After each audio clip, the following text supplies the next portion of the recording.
After a black woman CEO experienced denial of service at her bank, she maintained composure. Within 5 minutes, the manager responsible for the incident was terminated. The errand was intended to be brief, approximately 10 to 15 minutes, a task easily managed between scheduled meetings. That morning, Nadira Langston, aged 48, the head of a multi-million-dollar tech firm located in Phoenix, Arizona, exited her driver's black Lincoln and entered Sycamore First Bank, carrying her company's banking portfolio carefully. She was unhurried. There was no need for haste. Her schedule had been completely free to allow her to complete the transfer of a substantial business account, which was one of several her company had been relocating for months. The account manager she typically collaborated with had retired, and today she was meeting the new team in person to finalize the documents. A simple, standard procedure. Her navy blue suit was expertly tailored. Her hair was styled in a neat, low bun, and she wore diamond studs in her ears. Understated, yet refined. Her heels made no clicking sound as she moved. They barely rustled. She carried herself with the confidence of someone who had held a position of authority for a significant period and no longer felt the need to demonstrate it. Approaching the reception desk, she provided her name, Nadira Langston. She explained she was there to meet with someone from the commercial accounts department. The young woman at the counter glanced up, briefly nodding while entering information into the system. Okay, just a moment. It was then that things began. A woman, appearing to be in her mid-50s, with pale blonde hair and a rigid posture, emerged from a nearby glass office and walked over, offering a smile that seemed strained. "Can I help you with something?" she inquired. Her voice was concise. Nadira turned and offered her hand. "Yes, thank you. I'm Nadira Langston. I understand I'm scheduled to meet with someone from the business team. I'm completing a transfer." The woman didn't return the handshake. She looked at the folder Nadira held. "And you are representing which company?" "I'm the CEO of Bluestone Dynamics." The account was previously managed by Peter Larson before his retirement. The manager raised an eyebrow, her skepticism evident. "And you're here, unaccompanied?" "Yes," Nadira responded calmly. "It's a private matter." A pause followed, one of those pauses that conveys more than a complete sentence, the kind where judgment is disguised as confusion. "Right?" the woman said, adjusting her position. "We generally don't permit walk-ins for high-tier accounts unless it has been arranged beforehand." Nadira stated, still calm. She retrieved the confirmation email. "Here's the appointment confirmation from your internal scheduler. Today, 9:30 a.m. The woman looked at the document, then back at Nadira. "Are you certain this wasn't intended for another employee at your organization?" Nadira blinked, deliberately and slowly. "I operate the company." A brief silence followed. "My name is Cheryl Bainbridge.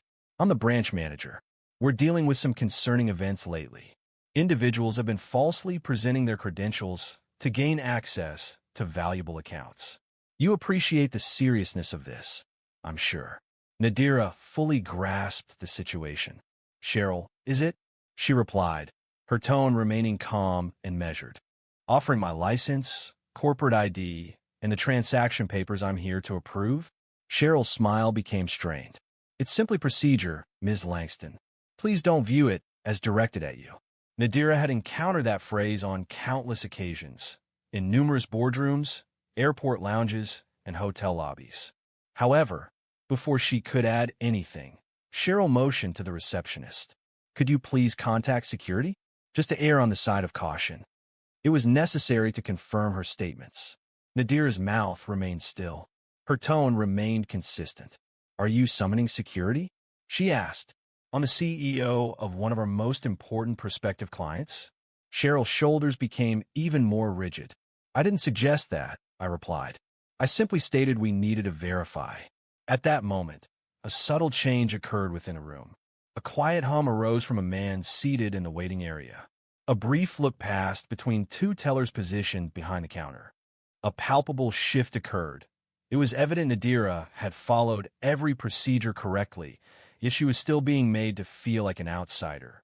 Nadira, however, was not prepared to accept the situation. Not this time. The bank lobby wasn't crowded. but sufficient people were present to observe the unfolding events.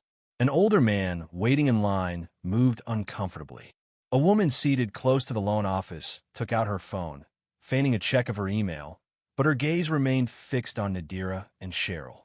The security guard was not yet present, but Cheryl remained steadfast, as if anticipating immediate reinforcement. Nadira carefully opened her folder.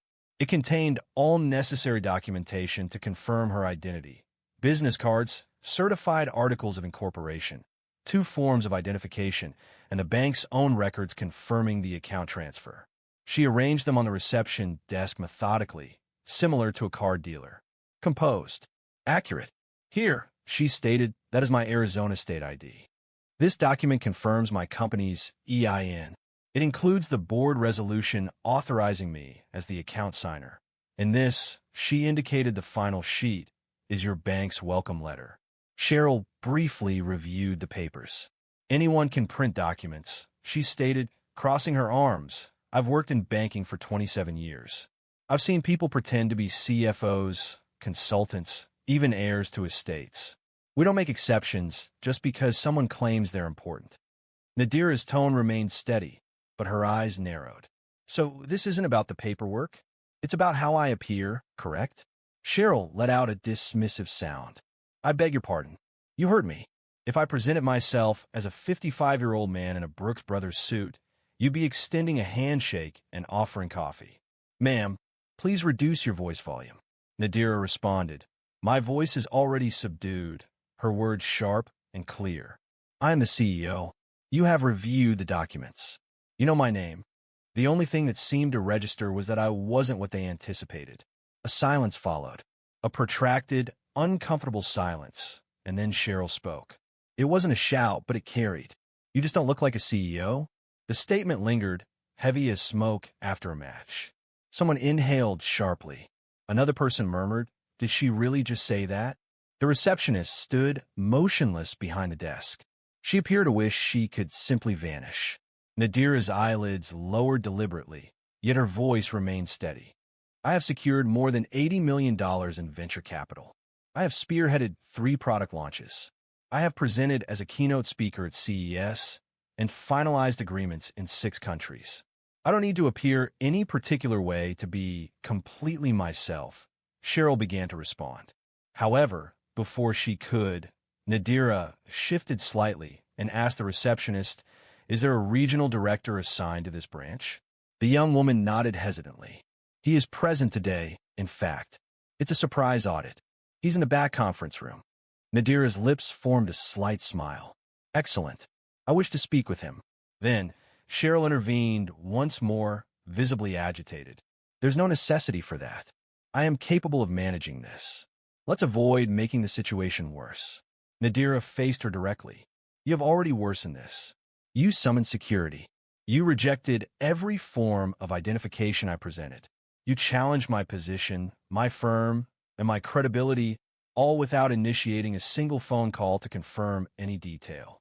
Therefore, no, you're not capable of handling this. The room fell silent. The receptionist lifted the phone and initiated a call to an internal extension. Mr. Dorsey? She inquired. There is someone present requesting to speak with you. Her name is Nadira Langston from Bluestone Dynamics. A brief hesitation. Yes. All right. I will inform him. She ended the call and turned to Nadira, her eyes displaying surprise. He is on his way out now. Meanwhile, Cheryl remained unaware of the significant misjudgment she had made. The door situated at the rear of the bank swung open, and a tall man, dressed in a charcoal suit, emerged. He moved with a brisk, purposeful stride, alert but not hurried. He held a slim leather tablet and wore an expression suggesting displeasure at being interrupted from meetings. However, his expression softened immediately when he saw Nadira. Nadira Langston, he said, extending his hand. She shook it firmly. Yes, you must be Mr. Dorsey. He continued, Matthew Dorsey, Regional Director. I've heard a lot about you. Peter spoke very highly before he retired.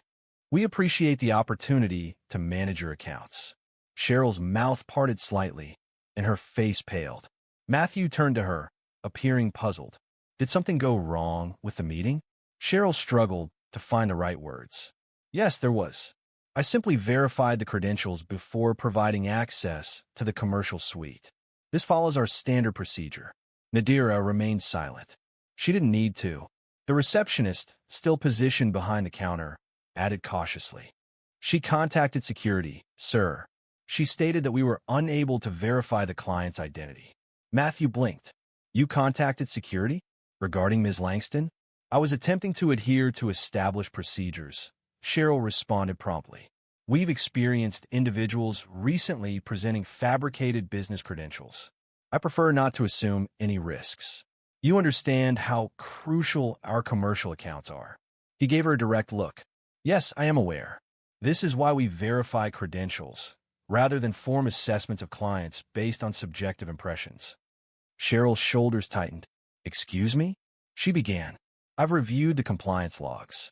You didn't even access the file she presented. You disregarded the scheduled appointment. You dismissed the identification. I was safeguarding the bank, she asserted.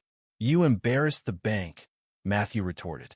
You've publicly humiliated one of the most significant clients we've onboarded this year.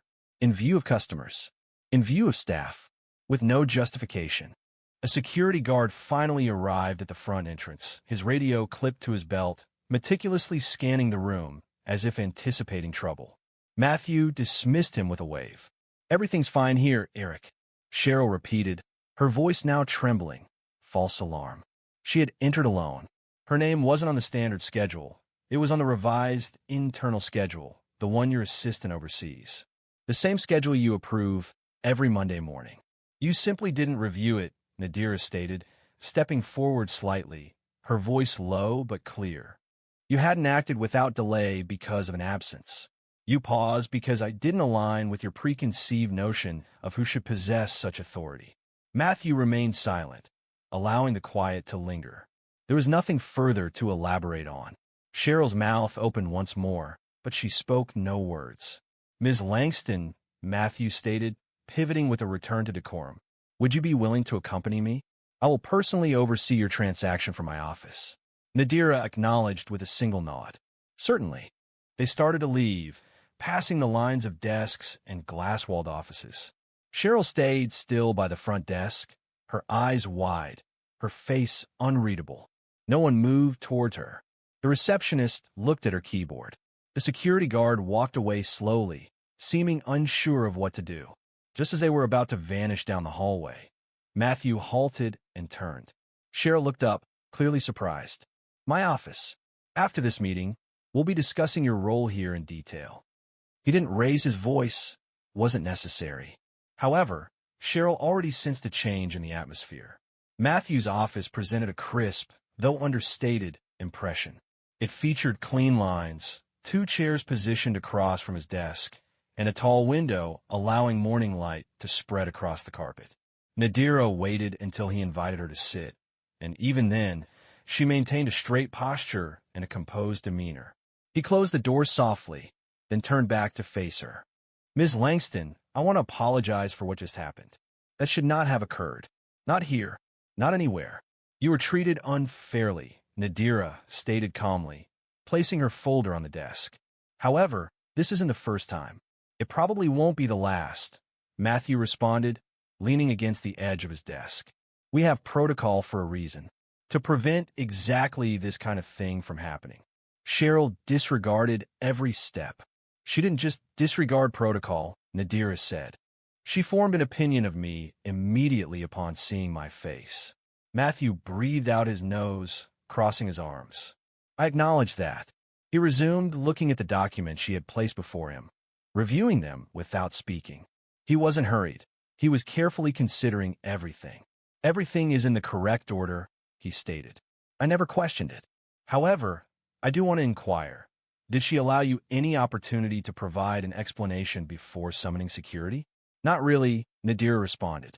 She recognized my name, saw my face, and heard my title, yet still inquired if the appointment belonged to another person. Matthew rubbed his jaw. That will present a challenge for her. A significant one. Nadira inclined her head. I didn't intend for anyone to lose their job. I am aware of that. However, Sometimes repercussions are deserved. Immediately, his office phone vibrated. He answered, listened briefly, then instructed, send her in. A knock followed shortly, and Cheryl entered. The usual assuredness had vanished. Her face was pale, her shoulders slightly hunched. She walked as if unsure how to position her hands or where to look. Ms. Langston, she began, her voice quiet. I owe you an apology. I was mistaken. That wasn't my goal. You don't have to pretend, Nadira stated, interrupting. Her voice wasn't harsh, only resolute. You acted precisely as you did. You didn't believe I was who I claimed to be. And instead of verifying, you chose to embarrass me. Cheryl looked to Matthew, visibly wanting him to intervene. He remained silent. I've spent over 2 decades in this field. She continued, I've witnessed fraud, identity theft, all sorts of deception. And none of that pertains to me, Nadira stated. You didn't err due to caution. You err because you believed you could evade detection, Matthew finally said. Cheryl, following a review of events this morning, encompassing internal audit records and client appointment logs, I have decided to end your employment, effective immediately. Cheryl blinked. And? Are you serious? Yes, I am, Matthew replied. You breached client protocol, showed disrespect to one of our most valuable account holders, and created a public disturbance that jeopardized the bank's reputation. This wasn't an isolated mistake. It was a pattern, and it concludes here. She appeared ready to retaliate, but the atmosphere offered no space for her to exert herself. She faced Nadira. I didn't intend to cause you any personal offense, she said. You didn't offend me, Nadira replied softly. You showed disrespect. There's a distinction. Cheryl lowered her gaze, then pivoted, exited the doorway, and left it slightly open. Matthew remained still for a moment. Subsequently, he settled into his desk chair and raised his head. I trust that achieves a degree of responsibility. This is a beginning, Nadira responded.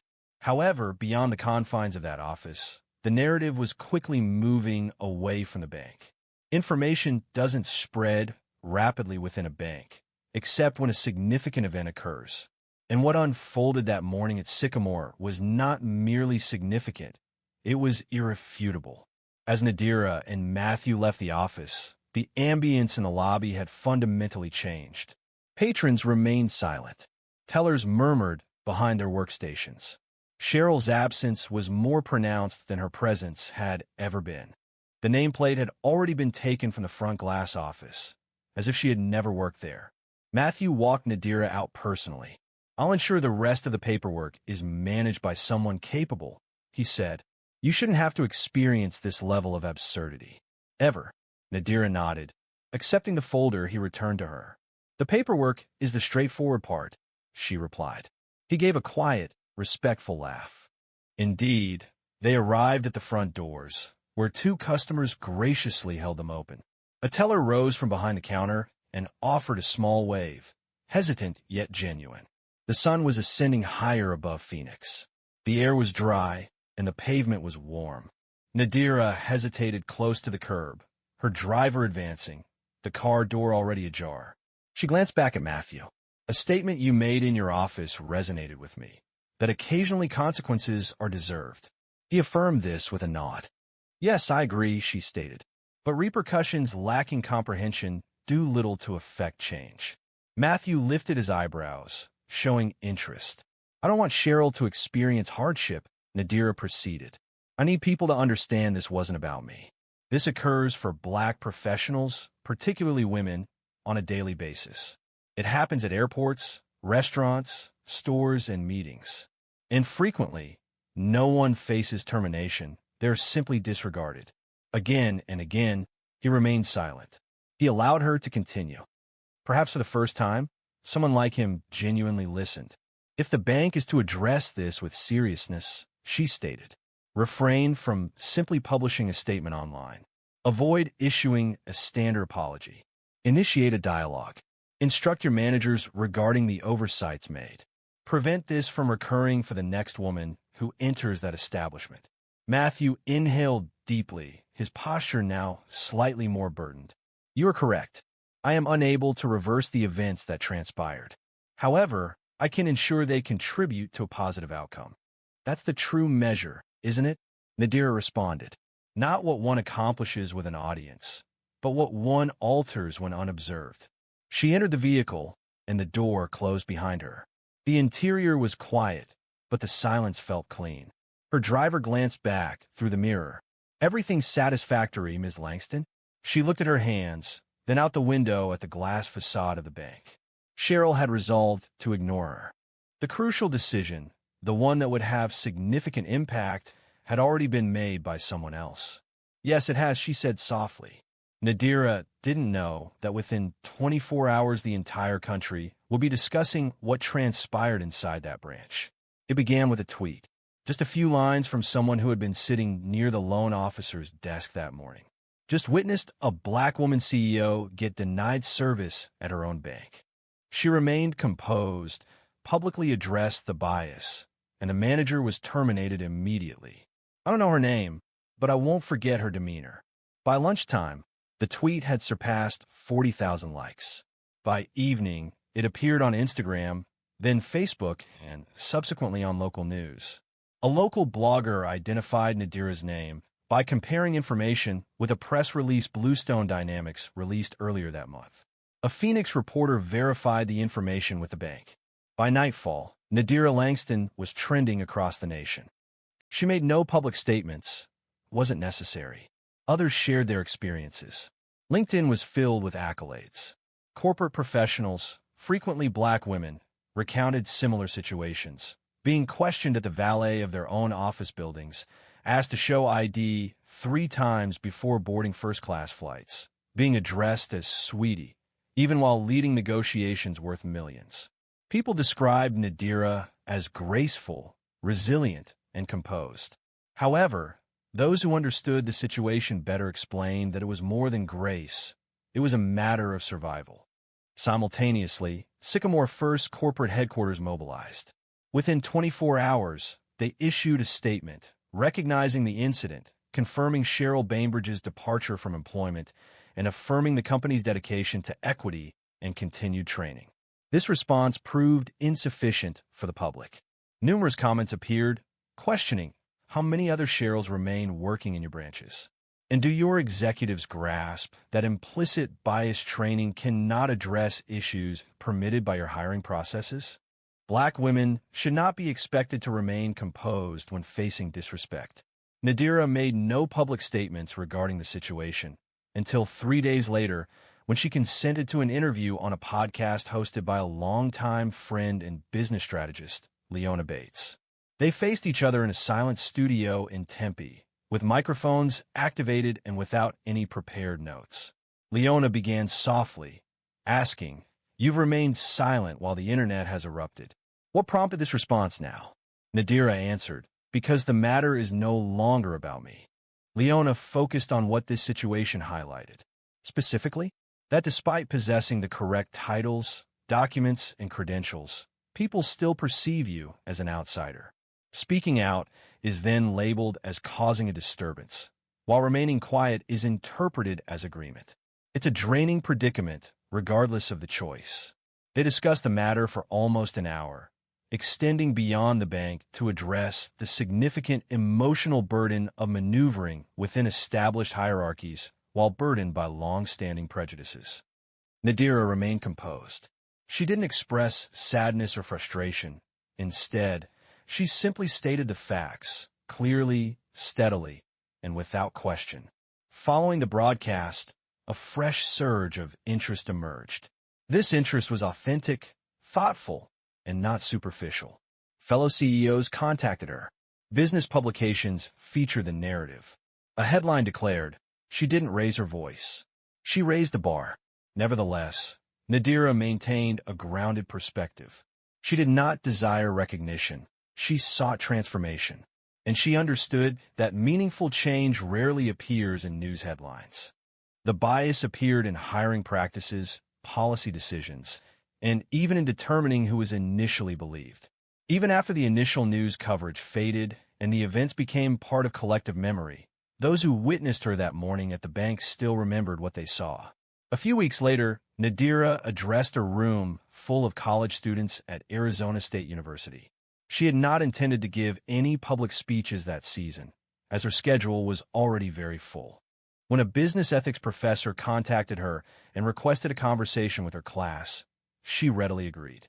The event was understated. There were no stage lights or press coverage, just 40 students, some taking notes in notebooks, others using laptops, eager to hear from the woman whose experience transformed a regular bank visit into a nationwide conversation.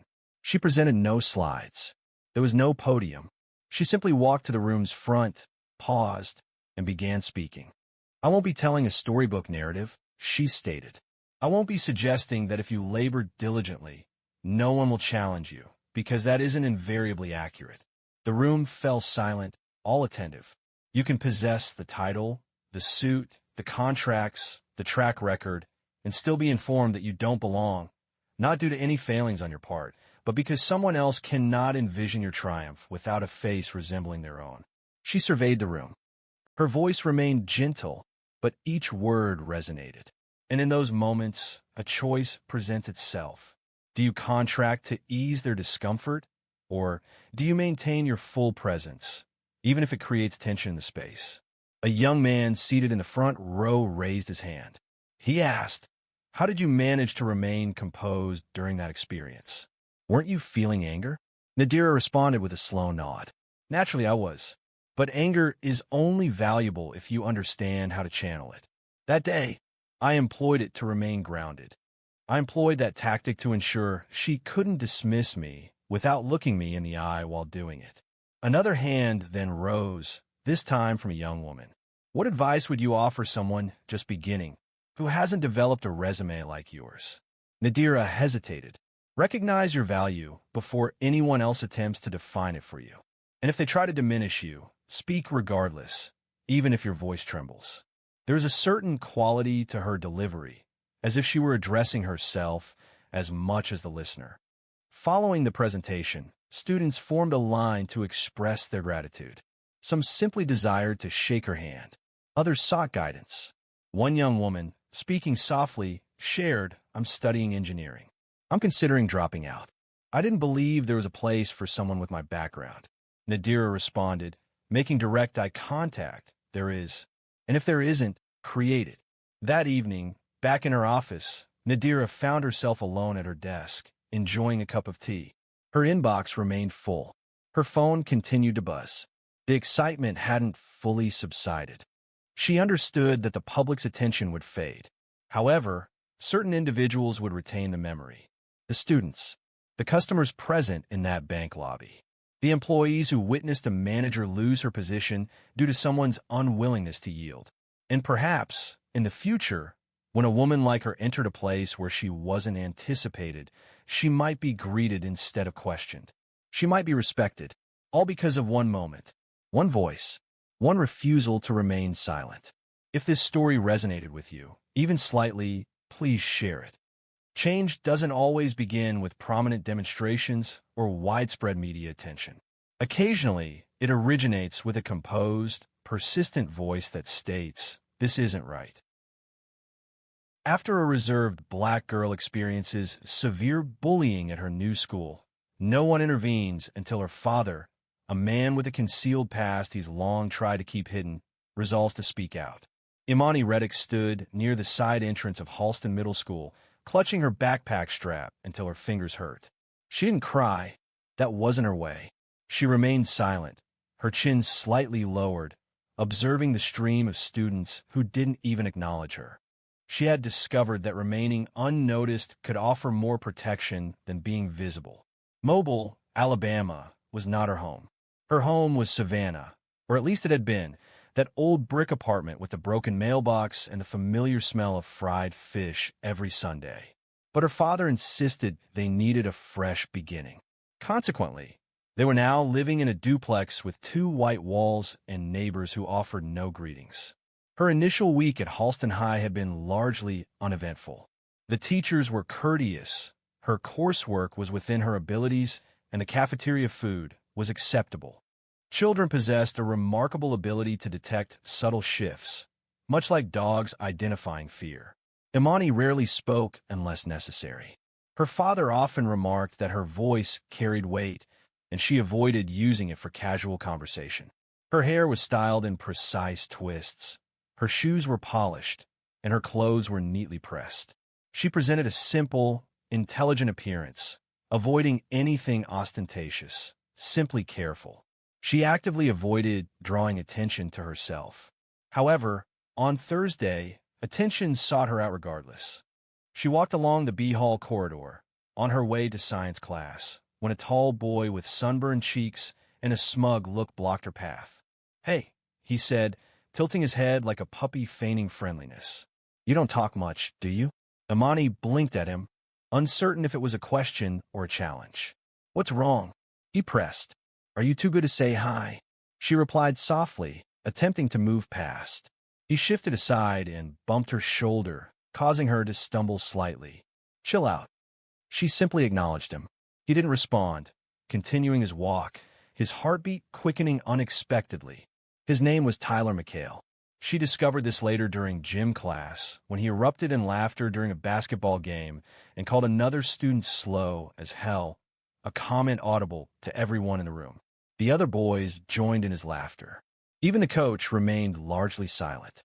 Tyler McHale was known for a certain behavior, though it was rarely spoken of directly.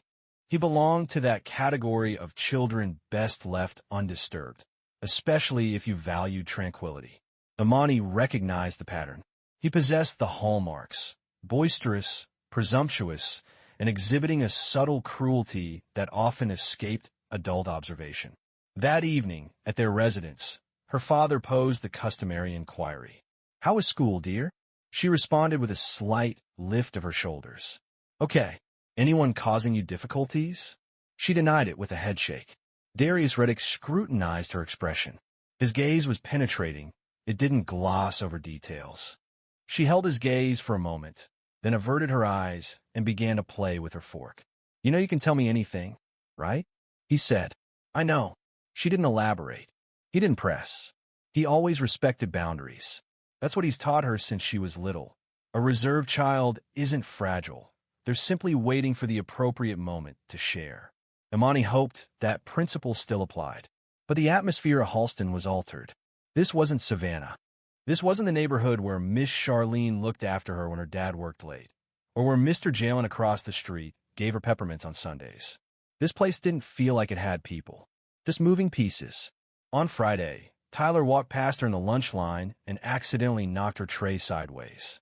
Chicken tenders and mashed potatoes hit the floor. "Oh, my bad," he said with a smirk. "Didn't see you there." Some kids laughed. Others looked away. The cafeteria monitor hardly looked up.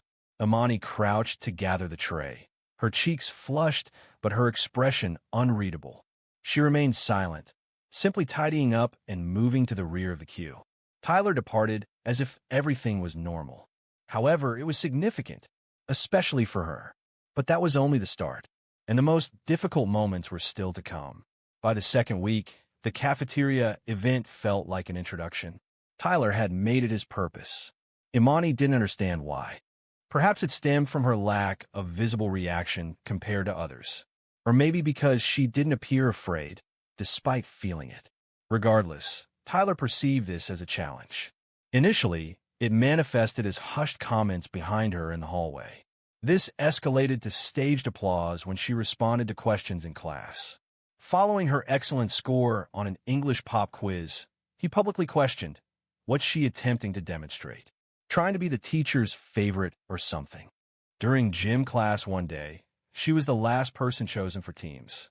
Tyler, positioned beside the student selecting players, whispered, "She probably doesn't even sweat like the rest of us, but she thinks she's too good to stink." He spoke loud enough for 3 other boys to overhear. They laughed. Imani didn't respond. Her lack of reaction served as her shield. However, silence can sometimes exacerbate the situation. By Wednesday, the conflict escalated to physical actions. One morning, she entered class to discover someone had written "mute monkey" across her desk in pencil. She paused, studying the words briefly, before retrieving her eraser. Her hand, moved deliberately as she erased. She detected muffled laughter nearby. Later that afternoon, in the hallway, Tyler passed by and murmured, "Better get used to it." That evening, she returned home with a torn strap on her backpack. Her father immediately observed the damage. "What happened?" Darius inquired. "It got caught in the locker hinge," she replied. He remained silent, not meeting her gaze for a significant pause. Then, in a measured tone, he asked, "You sure about that?" She confirmed with a nod. "Yeah." Darius observed her for a few more seconds, his expression strained. He rose, proceeded to the kitchen, and opened a drawer.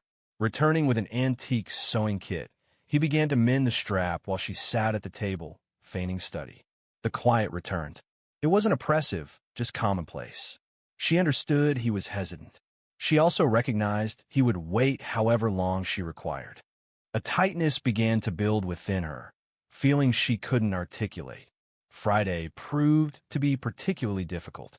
During lunchtime, Tyler positioned himself directly across from her, without an invitation or a tray, simply offering a smile.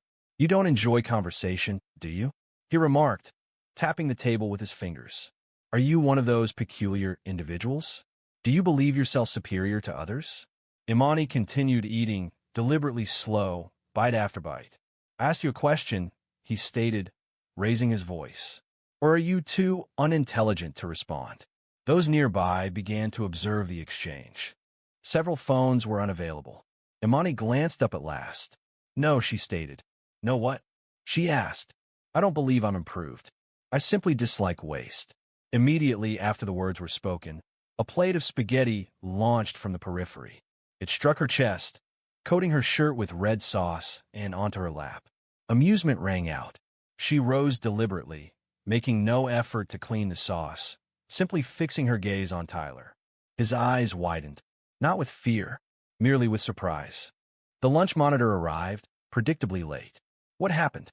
she asked, her expression already frustrated. Imani remained silent, instead choosing to gather her tray and proceed to the closest trash can. Sauce dripped, and her shirt was stained. Her heart pounded in her chest. That night, she skipped dinner. Her father knocked twice on her door before entering. She was seated on the floor, altering the shirt in her sketch pad, drawing thick black lines over what used to be white cotton. "Baby girl," he said quietly. She didn't answer. He came and sat beside her. "I've been keeping my peace," he said, "trying to let you breathe, give you time. But I know something's going on, and I ain't the type to just sit back while my daughter's hurting." She looked at him, her voice barely a whisper. "I can handle it." "I know you can," he said. However, that shouldn't necessarily be the case. What he didn't know, what neither of them knew, was how near things were to spiraling out of control. It happened the following Tuesday. The school day felt long and tiresome. Imani kept her head down, remained in the back of classrooms, and avoided the cafeteria entirely. She learned which bathrooms were usually empty, which hallways had working cameras, and which ones didn't. However, you can't account for everything. Following sixth period, she was walking along the east hallway. The walls were bare, the lockers were damaged, and there was little movement. Her backpack felt unusually heavy, not due to books, but from the burden she carried within. Feelings of anger, shame, and a nameless sensation that lingered behind her eyes, occasionally causing them to sting without explanation. Then she detected it, the sound of footsteps behind her. Rapid. She didn't look back, simply increasing her pace. However, a sudden shove followed. Forceful. Her shoulder impacted the metal lockers. Her bag slipped from her arm and landed on the floor. "What's your problem, freak?" Tyler's voice echoed behind her, too loud for the space. Imani turned slowly, breathing through her nose. "I'm not bothering you," she said. "Do you think you can disrespect me in front of everybody and get away with it?" He stepped closer. "Go away, Tyler. Or what? I'll tell someone." He grinned. "Like who? Those teachers that don't even look at you? Please." Imani didn't move, didn't blink. Tyler looked down, then abruptly reached for her backpack. She moved to obstruct him. A misjudgment. He pushed her again, this time using both hands. She stumbled. Her shoe snagged on the wall trim, and her head impacted the corner of the locker with a muted, unpleasant sound. She fell to the floor as if her supports had been severed. A moment of stillness followed. Even Tyler recoiled slightly. Imani remained motionless. Blood began to trickle down the side of her face, a single streak across her cheek. A janitor located down the hall abruptly rounded the corner. His mop stopped in its motion. "Hey, what is happening?" he exclaimed, hurrying toward the scene. Tyler ran. The ambulance arrived in just minutes. The principal appeared suddenly, with a phone in hand, a worried tone of voice, and a visibly pale expression. The quiet moment they had previously afforded Tyler had vanished. By the time Darius received the notification, Imani was already at Springdale Medical Center. A nurse informed him that she was awake but required stitches. She sustained a mild concussion and had swelling on the left side of her face. He remained silent. He entered her room, his eyes carefully observing every detail, as if committing it to memory. She appeared smaller in the hospital bed. Not delicate, merely smaller than he recalled. She turned her head slowly upon seeing him. "I'm sorry," she whispered. That was what affected him deeply. "Don't," he said, kneeling beside the bed. "Don't apologize." Her lips trembled. "You instructed me to inform you when I required your presence. I am here now," he stated. He remained still. He sat with her for hours. He barely blinked. Nurses came and went. At one point, he asked one of them, gently, how many times the school had called about incidents with Imani. The nurse looked at her chart, then looked back at him. The answer was none. He stared straight ahead after that. When they finally got home, Imani went straight to bed. Darius didn't. He sat in the dark at the kitchen table, hands folded, eyes locked on a spot on the wall. He rose, proceeded to the rear closet, and retrieved an aged shoebox. The contents were innocuous. No weapons were present. No firearms. No blades. Only a folded sheet of paper, a photograph of a man he hadn't seen in 10 years, and a telephone number penned in diminishing blue ink. He examined it intently. Subsequently, he grasped the telephone and initiated a call. "Hello?" A voice responded. "It's me," Darius stated. A pause ensued. "Didn't expect to ever hear from you. I require information." "Regarding what?" "A boy. Caucasian. 13 years old. Tyler McHale." A mobile phone notification. A moment of silence. What is the meaning of this? He had admitted my daughter to the hospital. A lengthy pause followed.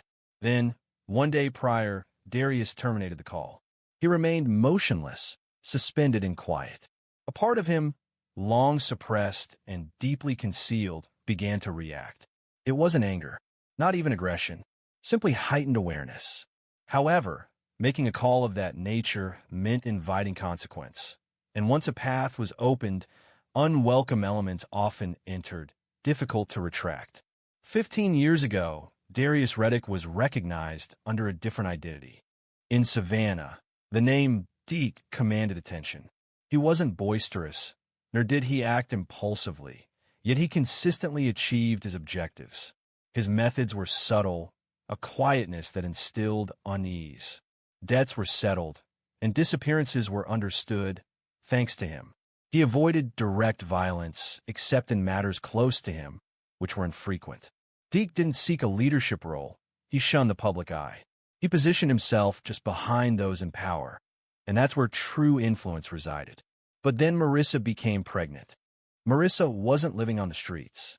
She was pursuing her education to become a nurse. She was known for her beauty, directness, and intelligence.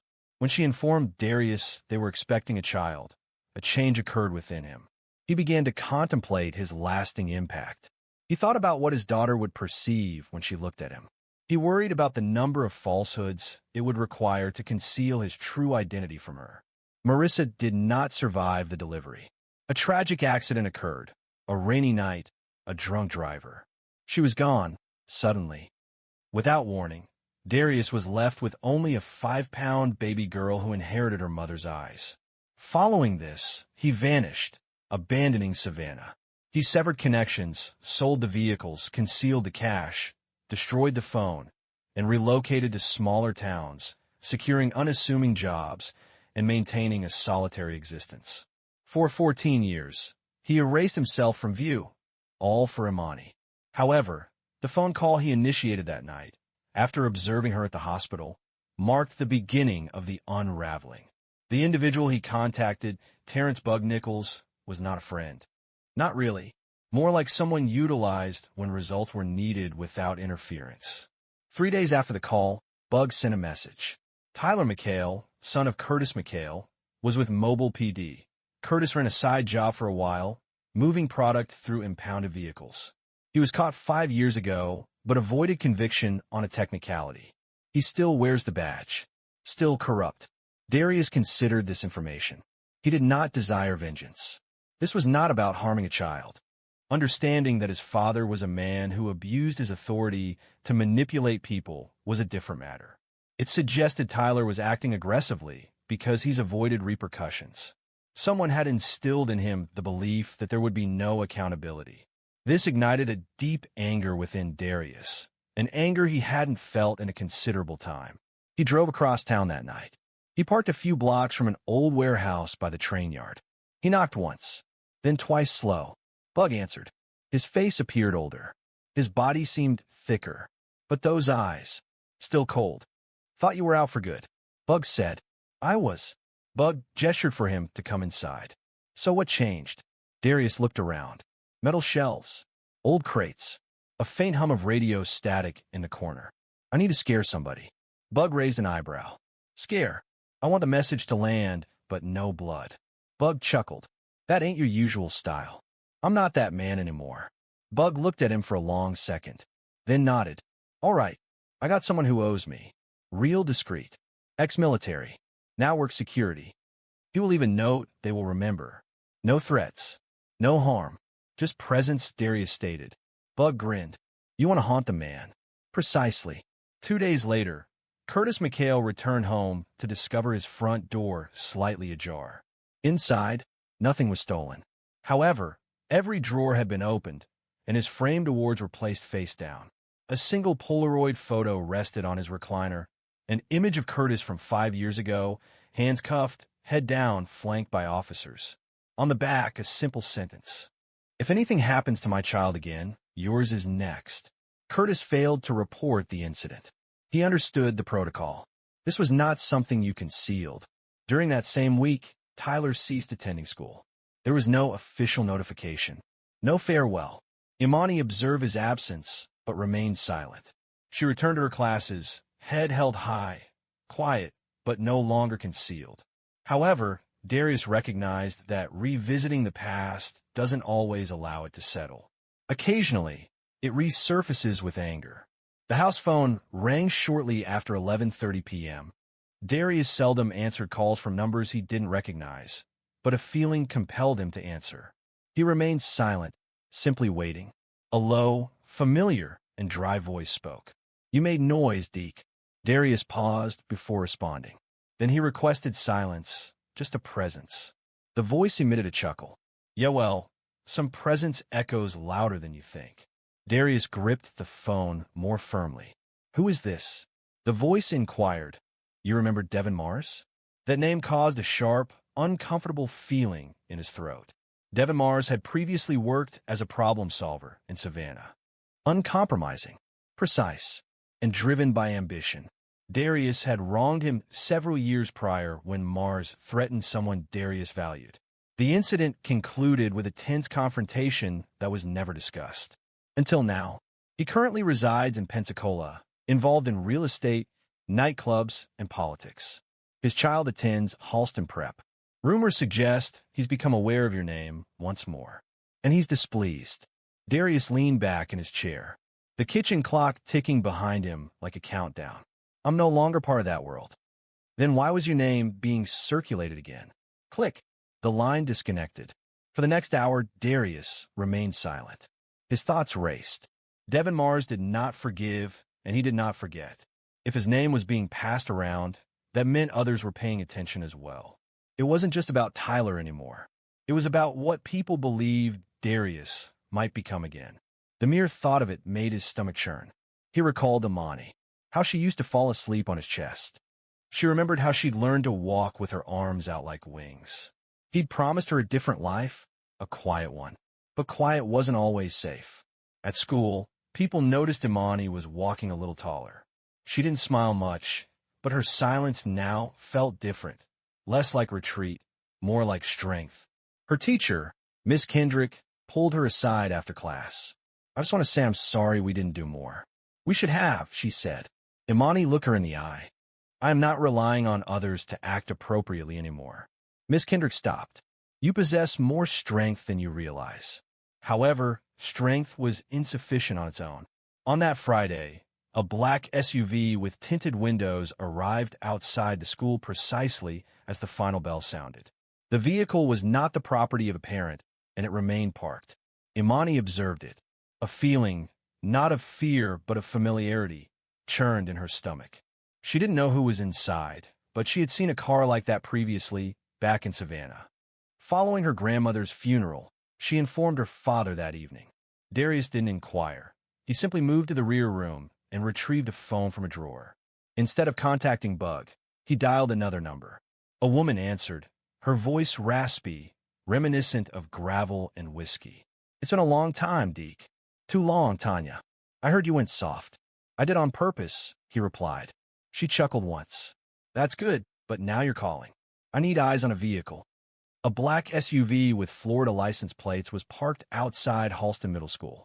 A moment of silence followed. Then, a voice said, I'll have something for you tomorrow. That night, Darius remained near Imani's bedroom door. This wasn't due to a lack of faith in the locks. It was simply the spot where he felt most at ease. The following day, Tanya returned the call. The vehicles are connected to Mars nightclub. They are not registered in his name, but his driver utilizes them. Imani's school is not part of his typical route. Darius took a deep breath. He is currently not taking any action. He was either sending a message or anticipating one from you. That afternoon, Darius drove to Pensacola. There were no weapons and no threats. Only an old envelope containing a picture of Marissa, Imani's mother. He gave it to the security guard at Mars Club. He instructed the guard to tell Deke that this was now the only thing that mattered, and that if anything happened to her, he would not engage in conversation. The guard remained silent, accepting the envelope and retreating as if it were hazardous material. Darius did not wait for acknowledgement and returned home in silence. When individuals such as Mars are provoked, they do not allow the matter to drop. They identify vulnerabilities, and Darius possessed one. It began with a package. Small, plain, without a return address. It was sitting on Darius's porch 2 mornings after his trip to Pensacola. He understood he should not touch it immediately. He examined it, studied the corners. There were no wires. There was no unusual weight. Nevertheless, he opened it outdoors, cautiously, using a pocket knife he hadn't used in years. Inside was a USB drive. Nothing else. He brought inside. He connected it to the older laptop he's kept isolated from network. The screen displayed a solitary video file. It was labeled property. He initiated playback. Grainy security camera footage from a grocery store parking lot appeared. Imani was visible near the front entrance, using her phone. Then a figure entered the scene. He didn't approach her. He didn't speak. He simply stood across the lot facing her, watching. Subsequently, he walked away. The camera followed his movement. He was a white man, with a shaved head, wearing a blue jacket. A face Darius recognized. An old Mars enforcer. Still alive, it seemed. No warning had been given. None was necessary. The meaning was unmistakable. We could contact her whenever we pleased. Darius shut the laptop and remained motionless for a considerable time. Afterward, he entered the bathroom and studied his reflection. He no longer resembled Deke. The beard was flecked with gray. His hands appeared heavier than before. Yet something within him, something cold and sharp, remained untouched. He picked up the phone and initiated one last call. It's important that they all be present, he stated.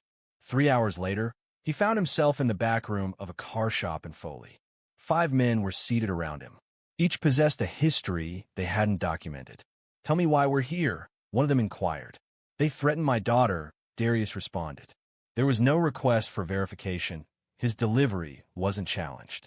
They intend to intimidate me into submission, but I've remained silent for 14 years. That's sufficient. So what's the plan? Darius asked, leaning forward. We avoid direct confrontation. We pursue the underlying causes. Every man Mars is connected to is exposed. We illuminate them. Their records, their deals, their back channels. We leak everything. You trying to destroy him? Darius stated. I'm reminding him that just because I walked away doesn't mean I forgot how to play. The men nodded. Over the next 3 days, Darius orchestrated a quiet demolition. Public records were sent to journalists. Photos were sent to wives. Hidden accounts were reported to the IRS. One of Mars' clubs suddenly got flagged for health code violations. Yet another establishment lost its liquor license abruptly. The process was handled discreetly and legally. However, the implications were unmistakable. By Friday, the SUV ceased appearing at Imani's school. Mars became silent. There was no retaliation, no communication, but the situation remained unresolved. That evening, Imani returned from school and discovered Darius at the kitchen table with the envelope from the club placed before him. She sat opposite him. For the first time, she inquired, "What did you used to do?" He regarded her for a prolonged period. Then he responded, "I engaged in actions I regret, actions that instilled fear in people, actions that ensured our sustenance." She acknowledged this slowly. "And now I'm striving to become someone different." She paused. "But you reverted to those actions to safeguard me. I reverted to protect you from those who disregard the established guidelines. Not out of desire, because it was necessary." She remained silent for a moment. "I wish to no longer experience fear," she stated finally. He reached across the table. "You're not anymore." They remained seated for a while. As evening approached, no elaborate words were needed. It was a moment of shared understanding between two people. The following week at school, Imani offered to read her essay in English class. Her voice was steady. The essay explored courage, not the dramatic kind seen in films, but the courage to appear regardless, to speak even when hesitant, and to remain upright despite external pressure. Following the class, Ms. Kendrick offered a subtle smile, conveying a sense of pride. Imani returned the gesture, a quiet but genuine expression. Darius understood that peace achieved in this manner invariably demanded a price. He only hoped he had paid sufficiently. Spring arrived in Mobile Sutley that year. The trees bordering the schoolyard became vibrant and lush, and the days extended slightly. It had been nearly 2 months since Imani had last seen Tyler McHale's face. She never learned precisely what had transpired with him. Speculation circulated. He transferred schools. His dad took a leave. His family relocated. However, no one provided verification, and Imani had no desire to inquire. Her attention was now directed elsewhere. When Northwood High School announced the annual student-led assembly, Ms. Kendrick urged Imani to participate, to do more than simply attend, to speak. Initially, she felt unsure. However, something within her changed. A form of understated bravery emerged. It wasn't boisterous or flamboyant, but resolute, much like herself. Consequently, she registered.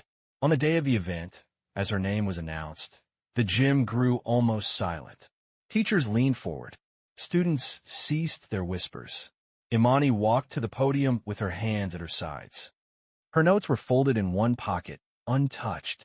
She surveyed the crowd. Rows of students who had once laughed at her now ignored her or simply averted their gaze. And she began.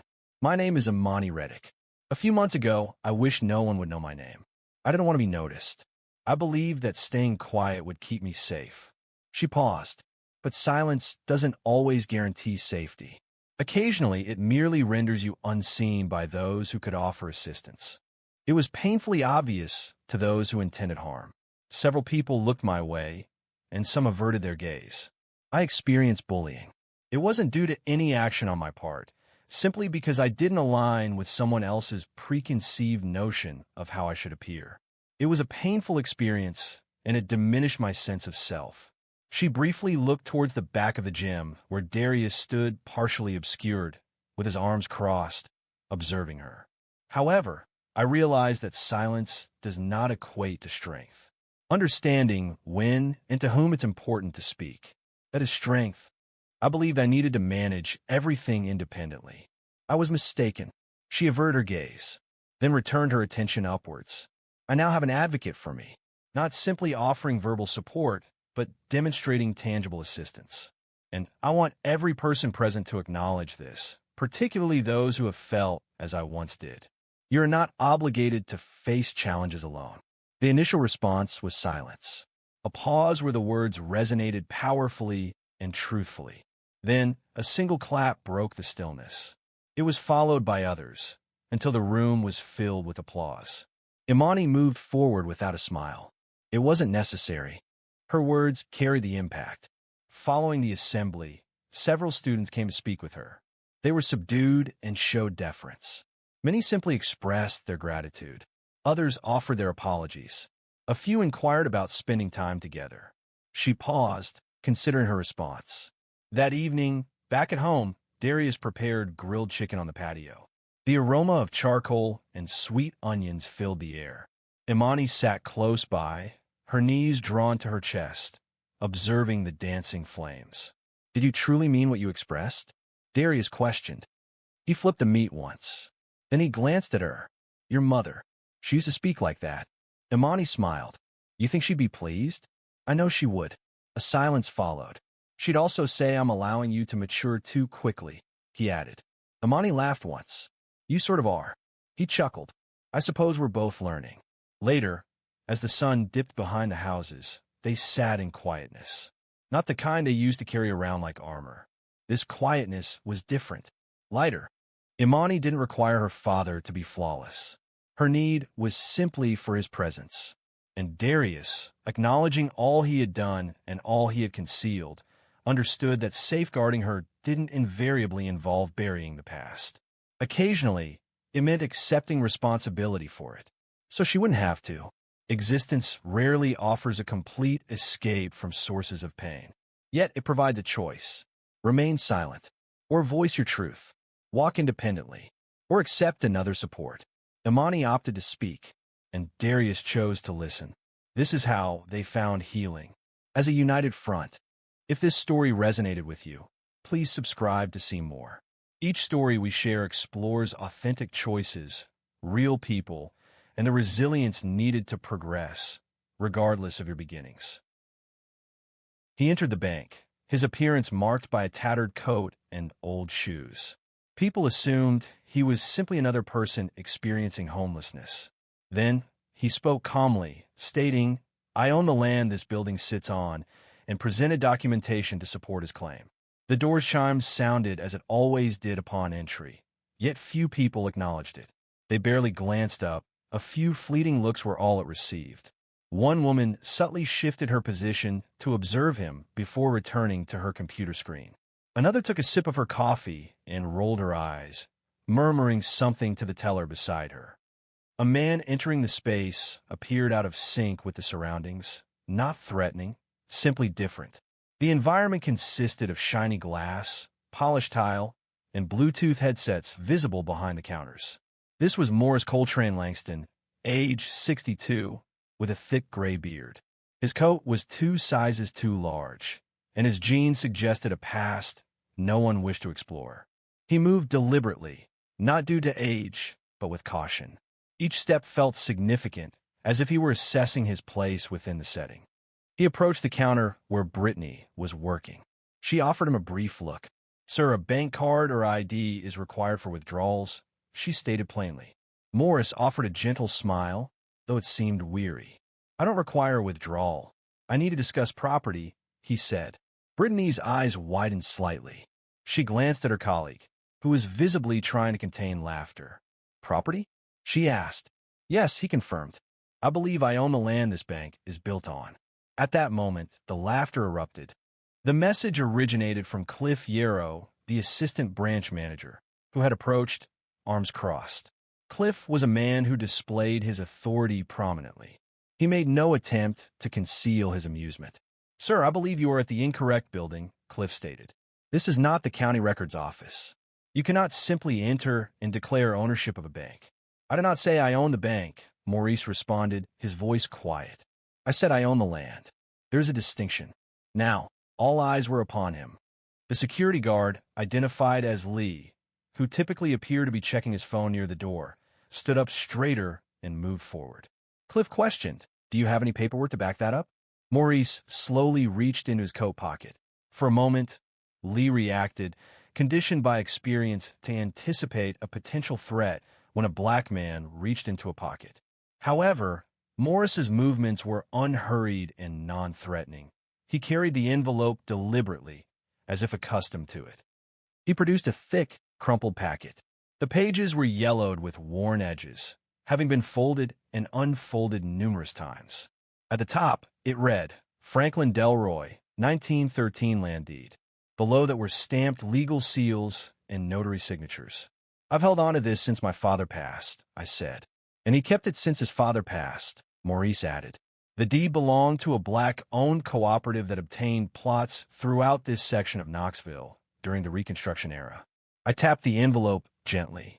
"This confirms my grandfather did not sell the land. It was leased. Ownership returned to us following a default, though this information was never shared." Brittany's smirk disappeared. Lee stopped scrolling. Cliff cleared his throat. "I believe it's time for you to leave, sir," he stated. "I think it's time someone examines the contents," Maurice said calmly. Then, an unexpected event occurred. A man from the office furthest to the left, John Delgado, the branch manager, emerged. He had been observing through the glass for the preceding few minutes. He requested the documents. Morris provided them immediately.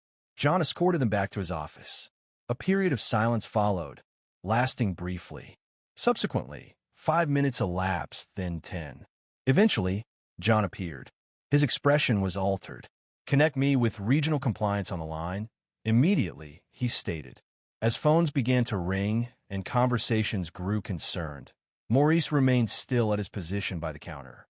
He was anticipating something, and they all understood, instinctively, that it wasn't a monetary request.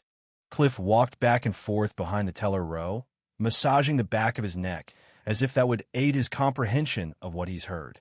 John Delgado continued on the phone, speaking in brief, strained sentences to someone at corporate.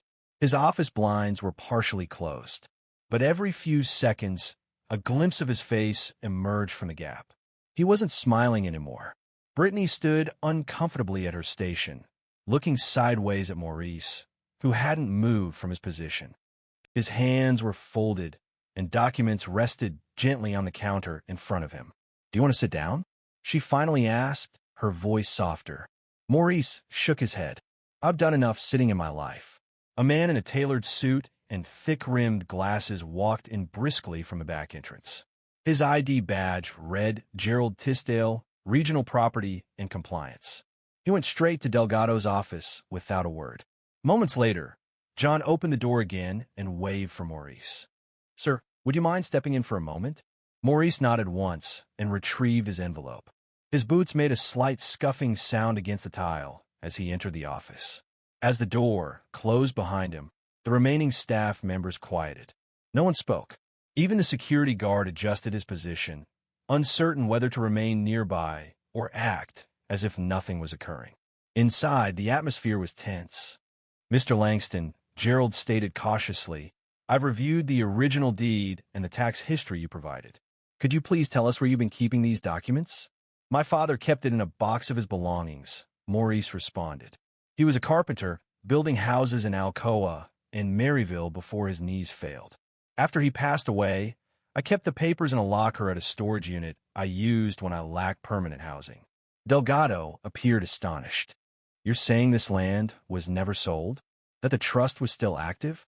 Maurice retrieved a smaller, more recent envelope and gave it to Gerald. Inside was a typed letter from a small firm in Chattanooga, a probate specialist named Lena Fry, confirming the lapse in city filings and the reversion clause in the original agreement. The letter was dated 6 months ago. I only found it after she assisted me in reviewing some of my dad's old files. "Thought it was junk at first," Gerald said, staring at the paper. His mouth opened a little, but he didn't speak. "Legally," Maurice explained, "this building stood on land that was part of my grandfather's estate. The lease agreement had been temporary. As the bank underwent mergers and changes in ownership over the years, the arrangement wasn't renewed. They simply built on the land, presuming no one would inquire. Delgado rubbed his temple. That represented decades of transactions, Maurice stated, and not a single one examined the records far enough back. Everyone seemed to think the past had resolved itself. Gerald rose quickly and gazed out the office window. "We need to involve legal right away," he stated. "Already done," John responded quietly. A voice drifted from outside the office, speaking too loudly. Why would a homeless man return for this now? What would he possibly do with a piece of land beneath a bank? Inside, Maurice noticed. He glanced towards the window, then resumed looking at Gerald. "I didn't come for money," he said. "I came seeking the truth, and perhaps a measure of respect." Gerald turned, finally meeting my eyes. There was a pause. "You are not wrong, but while discussions focused on compliance and liability, something else was unfolding in the lobby. Whispers had escalated to murmurs, and one employee was already texting someone outside the bank. The story, as it turns out, began long before Maurice ever entered that bank. Prior to the advent of smartphones, before suburban expansion consumed agricultural land, before the concept of a man like Maurice could be envisioned, standing serenely with a document, contesting the very core of a multi-million-dollar organization. In 1913, Franklin Delroy, Morris's grandfather, was 23 years old and already recognized within Blount County for his skilled workmanship. His hands constructed churches, schoolhouses, and porches that remained standing a century later. Unbeknownst to many, Franklin was also a member of a discreet, close-knit group of black tradesmen, farmers, and ministers who combined their resources to purchase land. The purpose wasn't financial gain, but a matter of dignity. They identified as the East Bluntland Cooperative, and throughout the years, they obtained small plots on the periphery of what was then essentially cow pasture. However, Franklin, ever the visionary, included a specific provision in his deed. Should the land ever undergo development, leasing, or a claim by another party without a sale, ownership would return to his descendants after a specified duration. In 1927, a lumber company made a payment to lease the land for a limited time. Subsequently, a warehouse was constructed, followed by a small credit union. By the 1970s, that credit union had transformed into a regional bank. And when it was acquired again in 2003, all of the original documents were misplaced, overlooked, or lost within the new ownership. The Delroy family was never notified. Franklin was gone by that point. Morris's father, Jasper Langston, attempted to preserve the family's history. However, circumstances grew difficult. Employment opportunities disappeared, and Jasper began drinking. The traditional stories evolved into mere bedtime stories, losing any sense of verifiable truth. Morris recalled sitting on the porch in his youth, listening to his dad describe the plot by the rail tracks that Granddaddy owned. Yet, it held little significance for him. The stories remained just that, stories, until he matured and understood how families like his were frequently excluded from their own history. In 2020, when COVID caused widespread closures and Morris was residing in a church basement in Sevierville, he finally sorted through the last of his father's possessions. Among them, he discovered the original deed carefully wrapped in wax paper, and within it, a small note written in his dad's handwriting. "If you find this, don't let him tell you we didn't leave anything behind." Morris took that note with great importance. He dedicated months to research at the public library. He made trips to the county clerk's office. He consulted with Lena Fry, the probate attorney who remained professional when he shared the story with her. She located the land records and carefully compared parcel numbers, and she verified his findings. The land, now valued at millions, had been leased, not sold.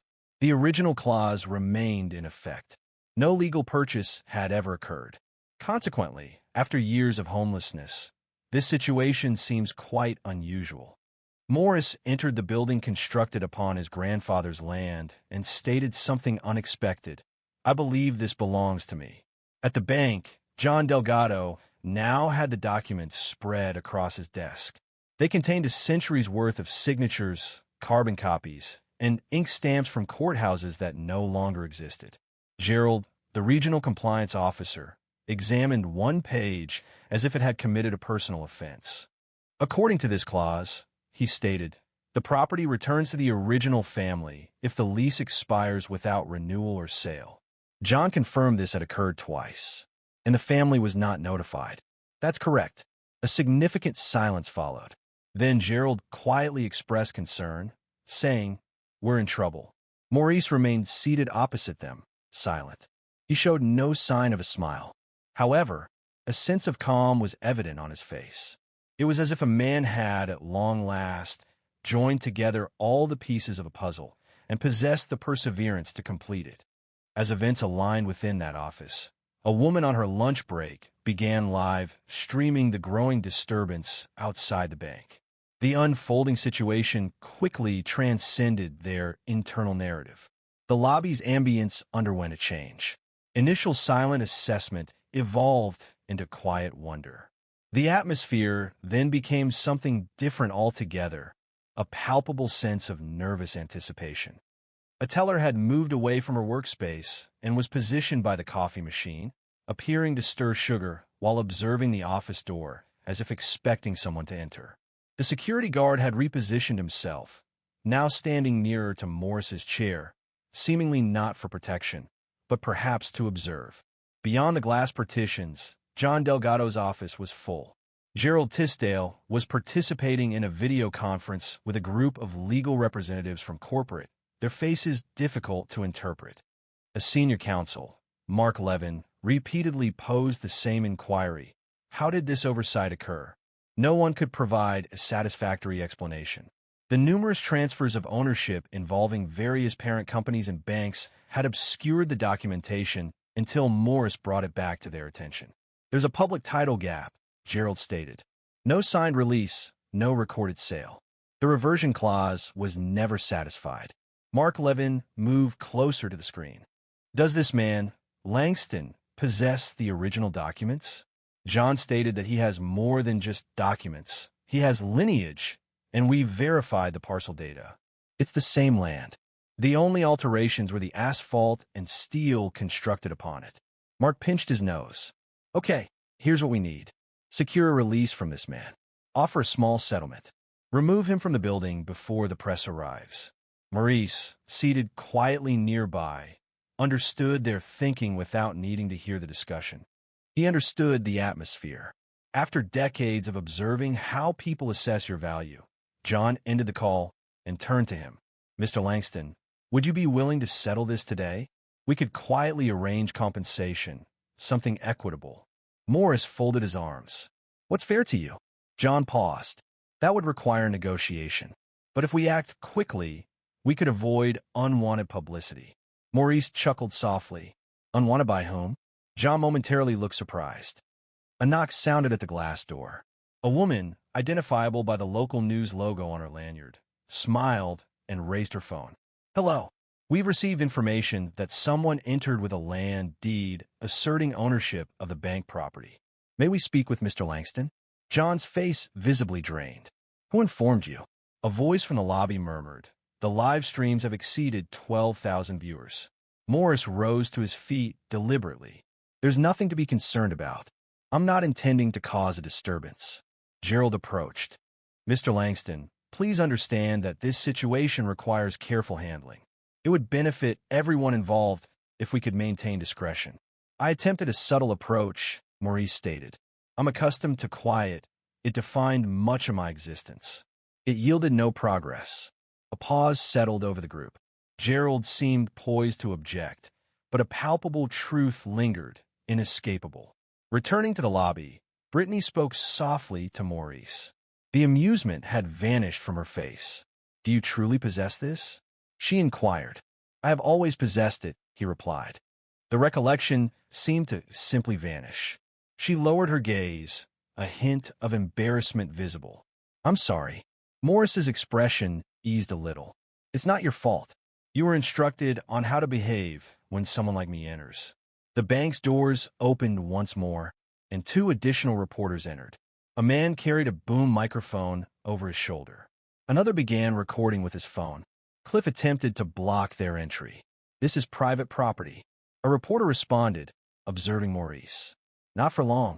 As inquiries began from the media, Maurice did not seek attention. He instead glanced back at the familiar envelope he held, the one that held his family's history across generations, and understood it was time for the world to know it. Maurice needed no microphone. He needed no formal announcement. He simply needed to remain where he was. That was sufficient. A reporter, a woman in her 40s named Kimber Rowland from WBIR, approached. "Mr. Langston, could you verify that you assert ownership of the land the bank occupies?" Maurice met her gaze, unwavering. "I'm not asserting anything," he stated. "I'm presenting facts, and the document in my hand demonstrates what none of you ever took the time to investigate." Kimber nodded thoughtfully, recognizing the significance in his tone. "What outcome are you pursuing with this?" Maurice didn't respond immediately. He turned to address the increasingly large gathering. There were customers, employees, and security present, with some people watching from the sidewalk. "What I'm hoping for," he said finally, "is that the next time someone walks in looking like I do, maybe people won't react with amusement first." The silence that followed was palpable. The young man who had been laughing earlier near the coffee machine suddenly looked down at his shoes. Brittany tightened her grip on her ID badge and avoided his gaze. Cliff shifted uncomfortably and cleared his throat. "Look, sir, I didn't mean any disrespect. You need to comprehend. We simply weren't prepared." There was laughter. Maurice intervened. "You all responded that way. The moment I entered the room, you observed my coat, my shoes, the discoloration on my hands, and you determined I was insignificant." No one spoke. "Have you ever considered how many people you're likely to dismiss each day? Moving around here as if you possess all the knowledge. As if you've already assessed someone's narrative merely by viewing their exterior." John Delgado moved ahead, attempting to redirect the situation. "Mr. Langston, we are ready to offer a formal apology and begin settlement negotiations." Maurice gave him a drawn-out, weary look. "Do you still believe this concerns finances?" A teenager with a camera phone murmured to his friend, out of view of the reporters, "Dude, this person is really committed. Observe the documents." Kimber, perceiving something more significant, inquired, "Where have you been until now? What prompted you to come forward at this time?" Maurice sighed, not in annoyance, simply in contemplation. "Following my dad's passing, I lost interest in matters of this nature. I was preoccupied with basic survival, taking on sporadic jobs like roofing, welding, and janitorial work whenever available. Maintaining stable housing proved difficult when people avoided direct interaction. I experienced periods of both prosperity and hardship, followed by even more challenging times." He paused. "There were nights I slept under bridges and mornings I cleaned the same floors people used to ignore me. However, I never discarded that envelope. The memory of every shelter I stayed in, every town I passed through, remained with me." He held it up gently. "It's all I had left from a man who believed we were worth more than people thought. And one day, I simply grew weary of silence." A woman from the crowd spoke softly. "You kept the deed all these years?" Maurice nodded. 50 years it stayed in our family. Passed from one calloused hand to another, Kimber asked. "And what now?" He surveyed the bank lobby, his gaze lingering on each employee who had assessed him that morning. "What now?" He repeated. "Now you recall my name." From a corner location, Gerald spoke to John. "This is going to be a public relations disaster." However, the individuals within the bank weren't observing Gerald. They were observing Maurice. Truly observing. Some for the first time, as if a barrier had been removed. Not just from his narrative, but from theirs as well. "You believed I was unseen," Maurice stated softly. "I remained present. You simply didn't observe carefully enough." However, the outside world had already begun to notice. They perceived a man who brought more than just a deed to that building. He carried evidence that dignity isn't derived from affluence. It arises from steadfastly maintaining one's identity. By the following morning, the narrative had spread beyond state lines. Every local news station in Tennessee aired a rendition of it. Some reported inaccuracies. A report suggested Maurice had assumed control of the bank, a claim that proved false. Nevertheless, the message spread. Residents of Blount County, particularly older individuals, began searching through attics and storage boxes, questioning what they might have overlooked. College students shared excerpts online with accompanying text, such as "This exemplifies generational theft." To them, Maurice wasn't a news item. He represented an alert and a sign. At the bank, the situation quickly worsened. Legal representatives from the corporation arrived from elsewhere. Security personnel were now joined by local police officers patrolling the parking lot, employed for crowd management. Demonstrators had assembled along the sidewalk, displaying cardboard signs. Their messages included phrases like "respect land rights." Not just a deed, a legacy. He was right all along. Maurice hadn't organized the gathering, nor had he requested anyone to attend, yet they came. Inside the building, the atmosphere was tense. Gerald Tisdale was pacing once more, his face flushed as he managed calls from corporate and press liaisons. John Delgado was in his office, with the blinds completely shut, feeling the burden of everything. Maurice was in the break room, drinking coffee from paper cup. "Never thought I'd be allowed in here," he remarked, mostly to himself. Kimber Rowland had returned, and her camera crew was filming quietly from the parking lot. She wasn't trying to create problems. She was simply waiting for the story to unfold. That afternoon, a legal representative, Clay Addison, entered the bank. He possessed a clean-shaven appearance, a southern drawl, and wore a silk tie that appeared more valuable than Morris's entire wardrobe. He did not offer a smile. "Mr. Langston," Clay began, settling across from him, "let me start by saying our firm recognizes the validity of your documentation. We are here to discuss terms." Maurice listened intently, remaining still. "You placed our client in a complex situation. We acknowledge the oversight and are ready to present a substantial financial offer for the permanent transfer of ownership." A paper was slid across the table by Clay. Maurice looked at it, then raised his gaze. "You believe this is the core issue?" he inquired, his voice level. "It's a considerable sum," Clay stated. "It's a price," Maurice replied, "and it doesn't come close to covering what you're attempting to resolve." Clay released a sharp breath. "What would be acceptable to you?"